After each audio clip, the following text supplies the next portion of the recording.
हरे कृष्णा हरे कृष्ण हरे Krishna Krishna Krishna Hare Hare Hare Ram Ram Ram Ram Hare Hare.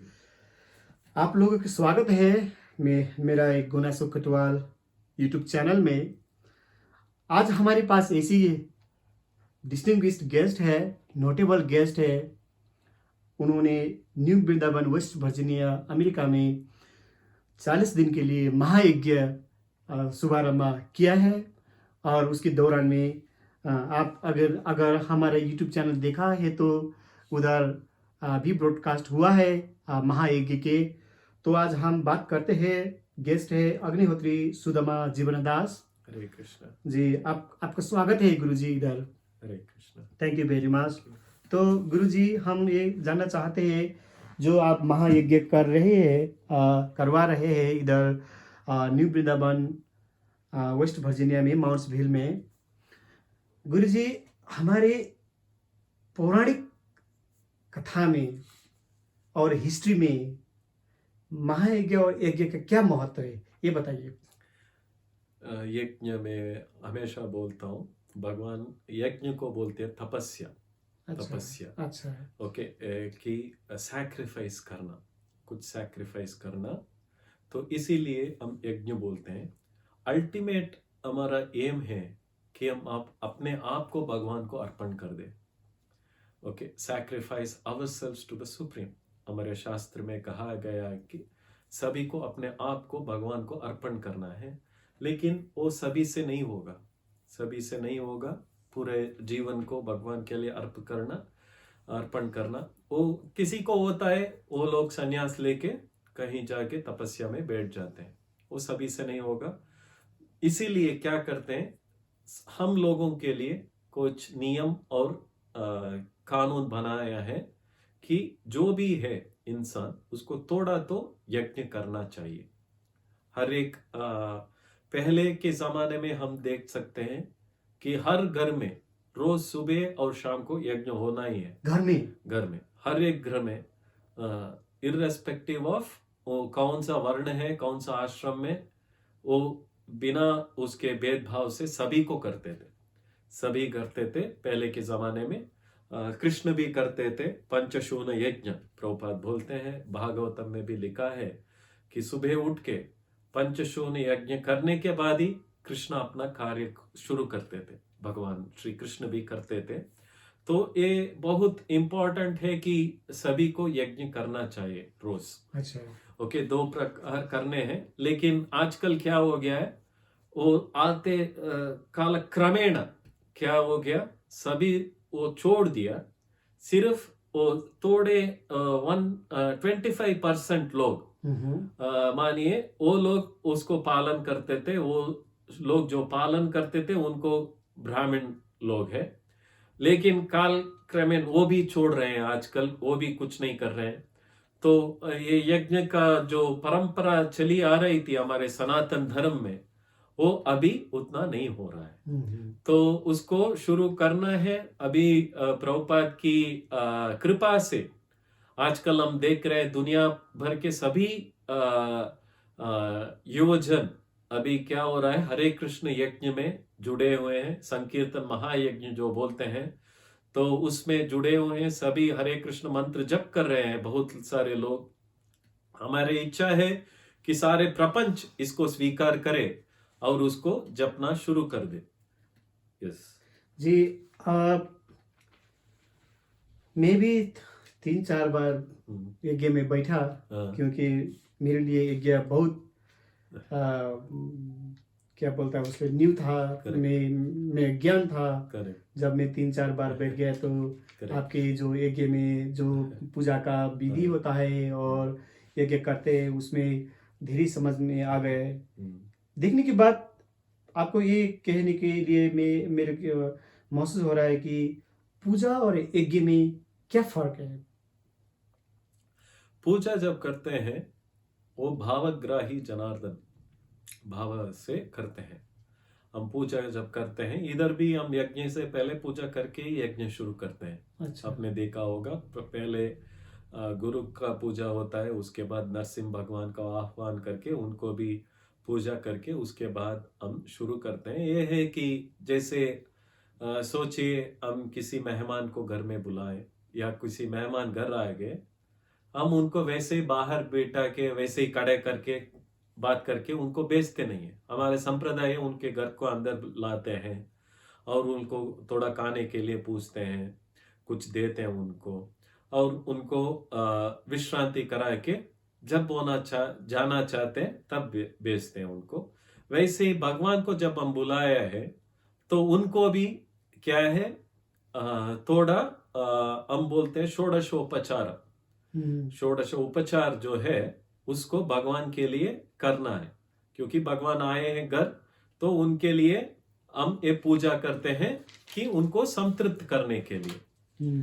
Okay, लेकिन यज्ञ जो है ये भी एक पूजा का ही एक विशेष भाग है, विशेष भाग है, जिधर हम ये जो देते हैं। लेकिन आप देखिए, अभी आप भगवान के लिए खाना पकाया, नैवेद्य कर रहे हैं, भोग चढ़ा रहे हैं, हम देखते हैं कि वो भोग वैसे ही है, लेकिन क्या हो गया, भगवान को देखते ही, भगवान का दृष्टि उस पर पड़ते ही वो क्या हो गया, वो प्रसाद हो गया, है ना।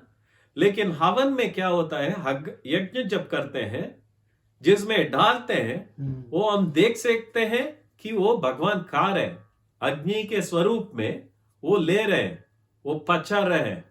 ही is digesting all the things what we offer in the हवन।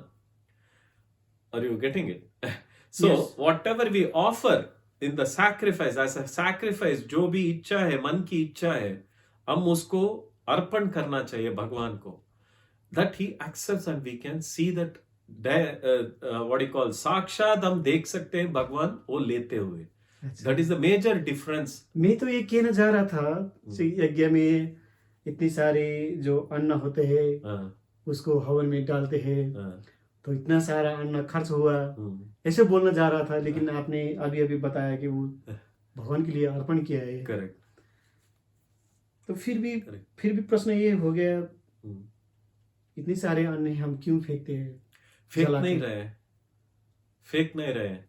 जैसे समझिए, मैं बोला आपको कि हमारे घर में कोई रिश्तेदार आए हैं, कोई गेस्ट आए हैं, उनको खाना देते हैं, तो ये नहीं कहते हैं कि हम खाना फेंक रहे हैं किसी के वजह। हम इधर भगवान को बुलाया है, उनको खिलाना कैसे वो फेंकने के इक्वेट कर सकते हैं? हम तो भगवान के दे रहे हैं, ये हमारी श्रद्धा है। Are you getting it? Yes. So, उसको हम ये नहीं बोल सकते कि वो फेंक रहे हैं, वो वेस्ट नहीं कर रहे हैं हम। अच्छा। क्योंकि ये जो हमारे भाव से हम जे रहे हैं, वो बोलते हैं भावग्राही जनार्दना। जैसे हमारा भाव से हम देते हैं तो भगवान उसको अर्पण कर लेते हैं। भगवान क्या पूछते हैं? पत्रम फलम पुष्पम तोयम यो मे भक्त्या प्रयच्छति। ये हमसे कुछ नहीं मांगते हैं, जो नेचर में मिलता है उसको अर्पण करो, उतना ही बस भगवान को। पत्रम फलम पुष्पम तोयम। तो प्रभु, यज्ञ में कितने मंत्र होते हैं? मंत्र जो आप ओम अज्ञान तिमिरांधन सब नहीं, बोलते मंत्र हैं। का वैसे ये नहीं है, क्योंकि हर एक विधि के अनुसार मंत्र भी चेंज होते रहते हैं। अभी हम नरसिंह हवन कर रहे हैं, इसके लिए अलग प्रकार का मंत्र है। अच्छा। ओके, आप वैष्णव होमा करेंगे तो अलग प्रकार का मंत्र है। आप सुदर्शन होमा करेंगे, उसको अलग प्रकार के मंत्र है। तो हम नरसिम्हा को होम कर रहे हैं, यज्ञ कर रहे हैं, तो उनकी अपनी तरफ से होता है। हाँ। तो शिवा के लिए करना चाहते तो फिर शिवा के लिए कर भी सकते हैं, वो भी अलग मंत्र है। कौन सा मंत्र पढ़ना चाहते हैं? रुद्र होमा कर सकते हैं, या क्या बोलते हैं, महामृत्युंजय होमा कर सकते हैं, हवन कर सकते हैं। तो शिव जी के लिए भी बहुत सारे यज्ञ हैं। तो वो एक मंत्र इतना ही होना चाहिए, वैसे नियमित नहीं है। अच्छा, वैसे नियमित नहीं है, वो अपने जो यज्ञ करते हैं उसके हिसाब से होता है। यज्ञ करने से पहले किस बात को ध्यान में रखना चाहिए? आप तो कुछ खाते भी नहीं है। कि नहीं, यज्ञ करने से पहले तो खाना नहीं चाहिए, वो तो उपवास करके ये करना है। यज्ञ के बाद खा सकते हैं, यज्ञ से पहले खा नहीं सकते हैं। हाँ जी। ओके, और यज्ञ करने से पहले तो हमें ये ध्यान रखना चाहिए कि हम भगवान को बुला रहे हैं, साक्षात भगवान उधर आके उनको अग्निहोम में लाना चाहिए। इसीलिए चतुर्वेद का हमें पहचान होना चाहिए। जो चतुर्वेद है क्या है उसमें चतुर्वेद? कौन सा वेदों है? ऋग, यजुर, सामा एंड अथर्व। ऋग्वेद जो है वो क्या करता है? वो भगवान को बुलाने में एक मदद करता है। ऋग्वेद से हम भगवान को बुलाते हैं और यजुर्वेद से उनको जो चाहिए वो देते हैं।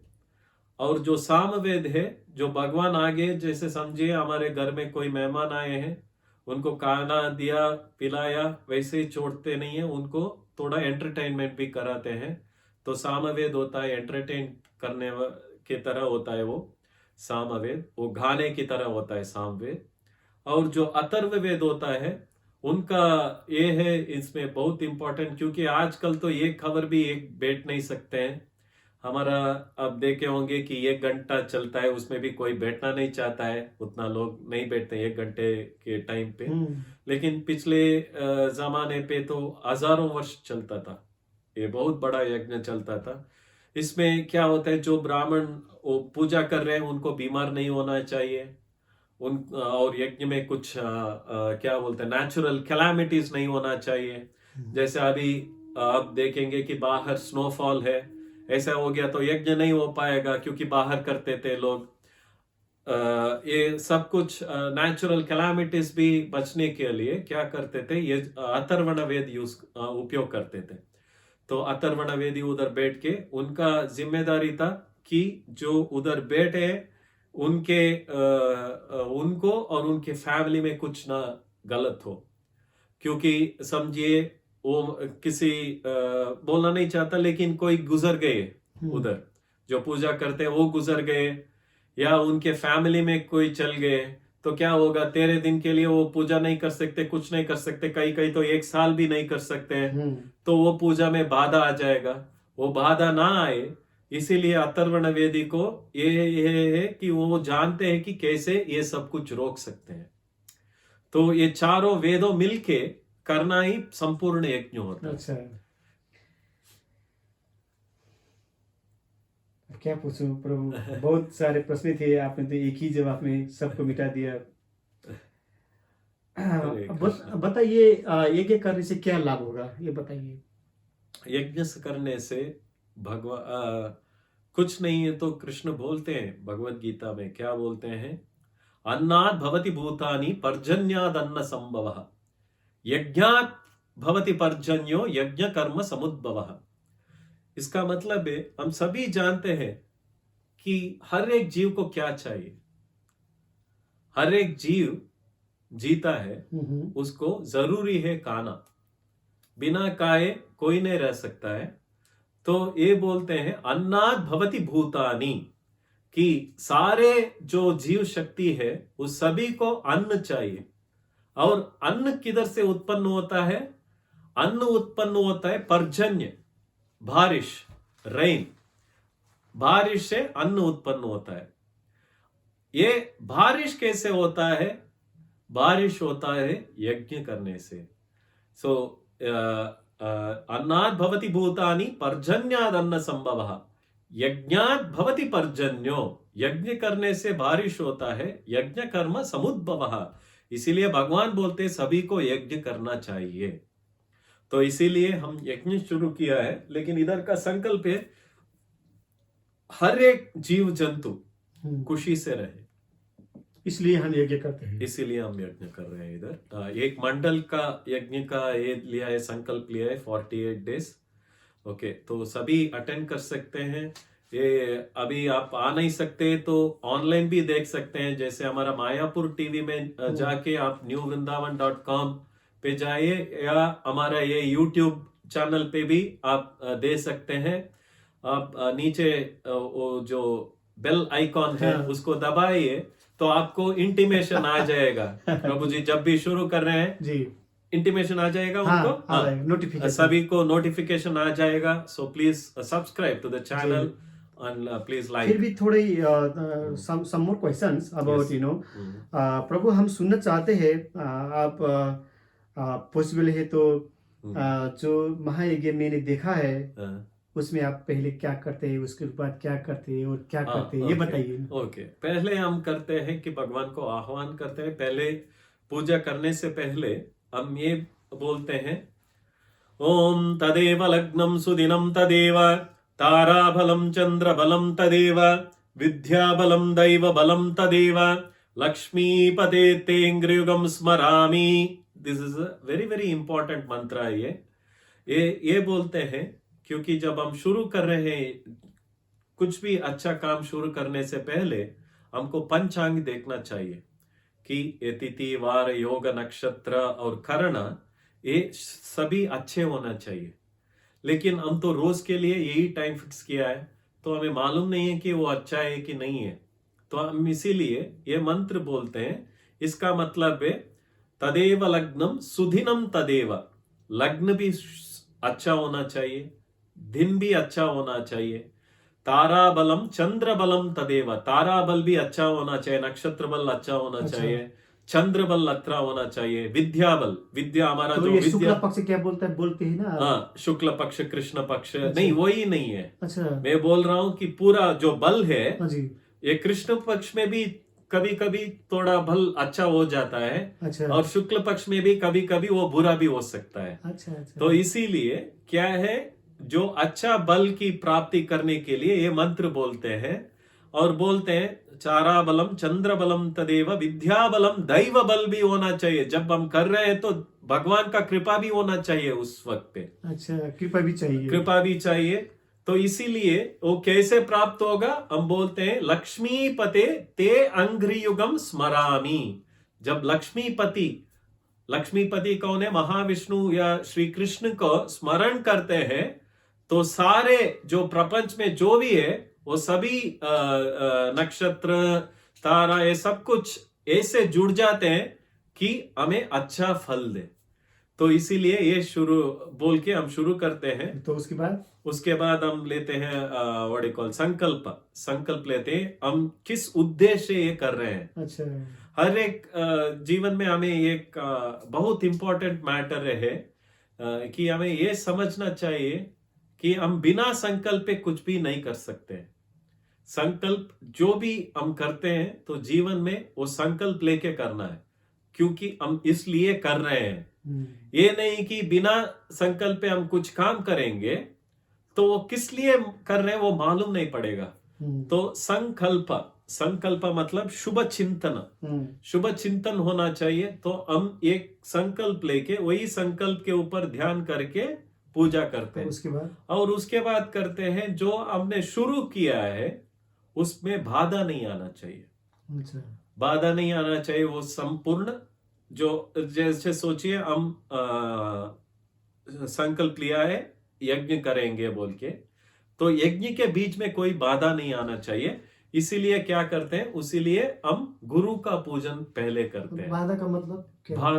बाधा मतलब ऑब्स्ट्रक्शंस नहीं आना चाहिए। जैसे हम बैठे हैं कुछ करने के लिए, कोई आके बुलाया नहीं इधर आ जाओ, या कोई कुछ भी हो जाए हवन में, ऐसा नहीं होना चाहिए। बाधा नहीं होना चाहिए। इसीलिए हम क्या करते हैं, बोलते हैं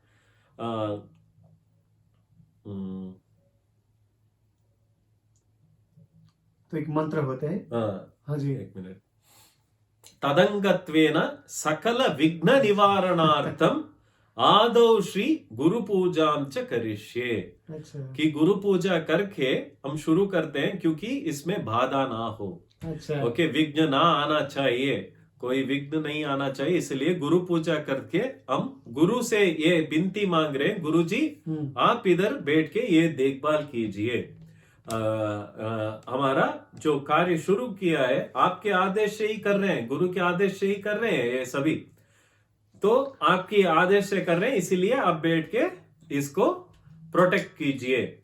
तो गुरु का जो है वो गुरु उसको बाधा लाने से रोकते हैं। तो पहले गुरु का पूजन करके उसके बाद हम शुरू करते हैं नरसिंह भगवान को आह्वान करके उनको पूजा करते हैं।